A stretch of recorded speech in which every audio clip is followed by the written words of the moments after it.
अमृत योजनेत माजी मुख्यमंत्री एकनाथ शिंदेंकडून गैरप्रकार झाल्याचं समोर आलंय। काँग्रेस नेते विजय वडेट्टीवार यांनी हा गैरप्रकार झाल्याचा गंभीर आरोप केलाय।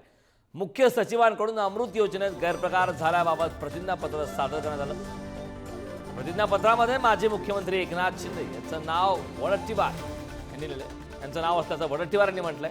कोर्टाने अमृत योजनेतील गैरप्रकाराला जबाबदार कोण असा सवाल न्यायालयाने केला होता। यावर उत्तर देताना मुख्य सचिवांनी माजी मुख्यमंत्री या दरम्यान एकनाथ शिंदे यांचं नाव प्रतिज्ञापत्रातून दिल्याचा आरोप विजय वडेट्टीवार यांनी केलाय। एकनाथ शिंदे मुख्यमंत्री असताना अनेक घोटाळे झाले असं आदित्य ठाकरेंनी म्हटलं। फडणवीसांनी एकनाथ शिंदेंनाही मंत्रिमंडळातून बरखास्त करावा असं यावेळी आदित्य ठाकरेंनी म्हटलं। काल तर या राज्याच्या मुख्य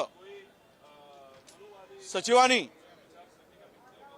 अमृत योजनेच्या संदर्भात यवतमाळच्या एक हायकोर्टामध्ये एफिडेव्हिट दिलाय हायकोर्टात, आणि त्या एफिडेव्हिटमध्ये कोर्टाने विचारलं की इथे जो काही गैरप्रकार झाला आहे, हा काही प्रकार झालेला आहे, याला जबाबदार कोण?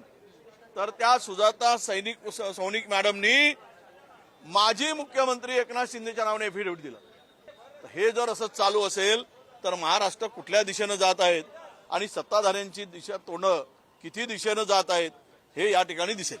बहुत सारे घोटाले एकनाथ शिंदे के हाथों से ही हुए, और अगर आप सही मायने से देखें तो ये सीएम ने एकनाथ शिंदे को भी बर्खास्त करना चाहिए, क्योंकि उनके हाथों से एमएमआरडीए का घोटाला हो, बीएमसी में काफी सारे घोटाले हो, रोड स्कैम हो, सारे तो सारे उन्होंने ही किए।